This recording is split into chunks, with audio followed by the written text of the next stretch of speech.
Welcome back. Bradenton-based Centerstone is one of the premier mental health facilities in our area, but two suicides are raising questions, and the questions are, they are separate cases, but among the questions, Centerstone's protocols for checking on suicidal patients, specifically where the two men who took their own lives checked in on every 15 minutes per policy, and if not, why? Joining us for more are Sarasota psychologist Dr. Eddie Renier and ABC7 reporter Taylor Torangano. And we should point out that we asked Centerstone to join us tonight, but they declined, citing the pending litigation. But they also gave us another statement, and I want to read it to you right now. In part, it is our policy that should a tragic event occur, we report it to the appropriate regulatory agencies, conduct comprehensive internal reviews, and work closely to ensure our standards of care reflect the best practices of our industry. Every situation is different, every patient is different, and we work hard to learn and apply every lesson we can to improve our care and our service. Doctor, let me start with you. Every situation is different, and we're not implying that the two cases that Taylor just referred to are exactly the same, but there are similarities. Are there not? Sure. Without knowing specifics of these two cases, it's hard to comment on them. I can talk about them in general.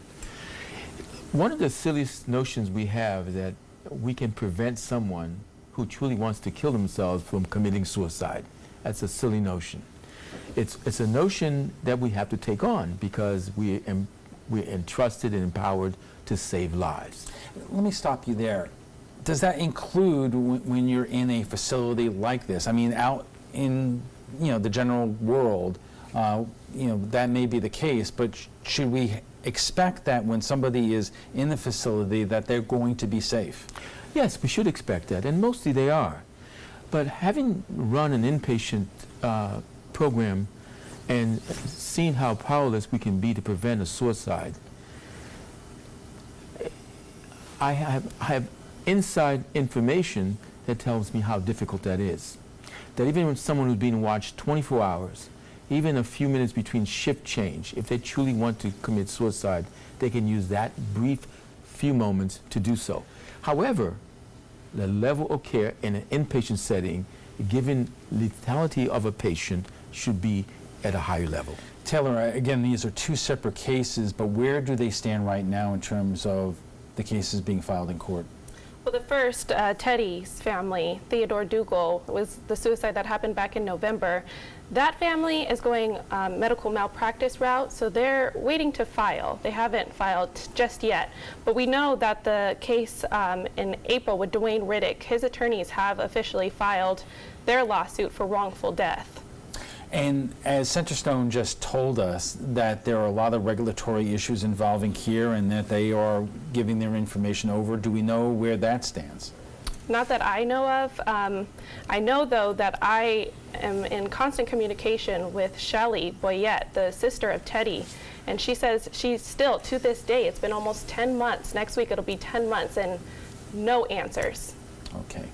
You have to stand by for 1 second. Our conversation about suicides at Centerstone continues. Welcome back, and we are talking about the two suicide deaths at Centerstone, and joining us for more, Sarasota psychologist Dr. Eddie Renier and ABC7 reporter Taylor Torangano. And we should point out that we asked Centerstone to join us tonight. They declined pending the litigation. And Taylor, and we want to be careful, these are two separate cases with two separate fact patterns, but it seems what is in common, whether these individuals both were looked at every 15 minutes as per protocol, correct? Correct. In the case of Dwayne Riddick, they know for a fact, because they have their hands on that video surveillance, that Dwayne Riddick wasn't checked on every 15 minutes, at least according to the video that they have from outside of the hall, where they can see if a staff member is, looking over the window, opening the door, whatever it may be. In the other instance with Theodore Dougal, this family still has no idea. They can speculate that he was hanging for a long amount of time, and the nurses tell this family that he had to have been because when he was brought to the hospital, he was nearly brain dead.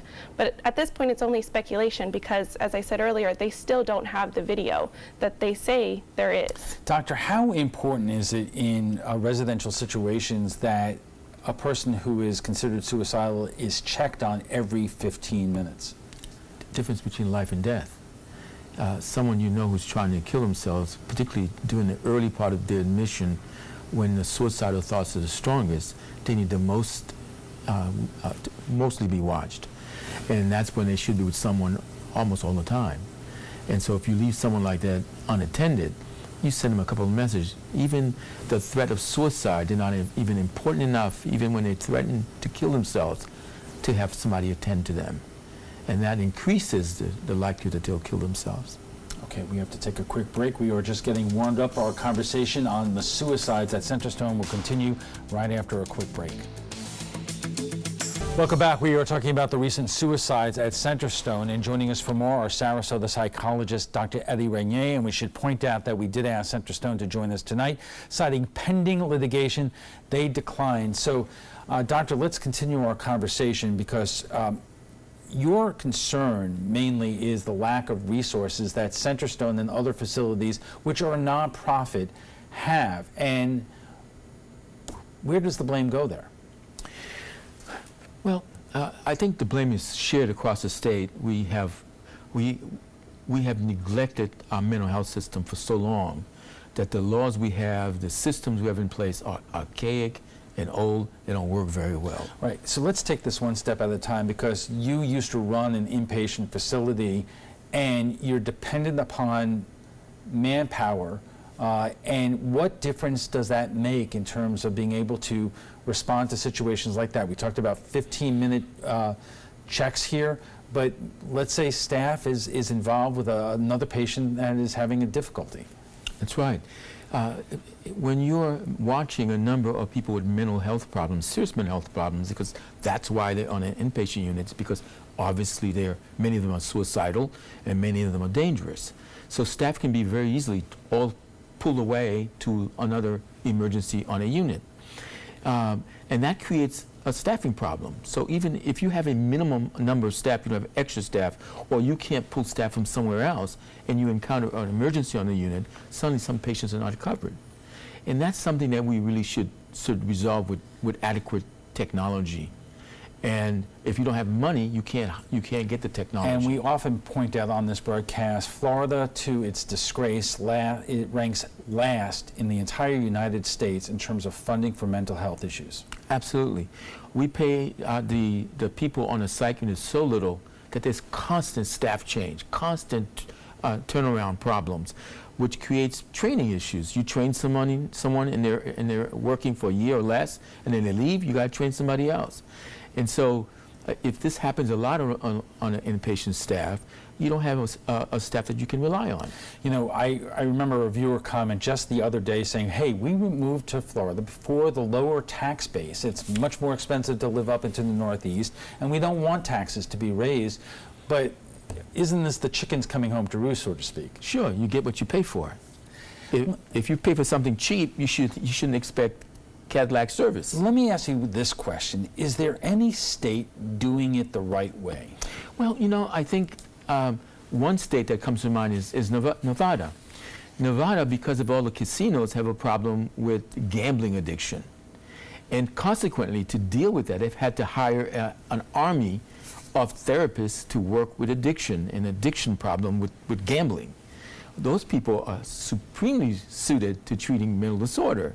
So it's not surprising that Nevada is the only state in which suicide and mental health problems have not increased. Because there is a business reason to do that. If you have a problem with gambling addiction, that's bad for the casino business, and so therefore, whether it's a gambling addiction or depression, you're treating it one way or the other. Exactly, and the state really monitors those services, that people are adequately trained, that they have the adequate service in place, and so it's not surprising. It's the only state in which they've controlled their mental health problems, and they're in a position, the only state where suicide has not increased. By reputation, does Florida have a good reputation in terms of their regulatory authority over places and facilities like Centerstone that we're talking about, in terms of keeping on them and making sure that they abide by whatever regulations and protocols there should be? Yes, we do.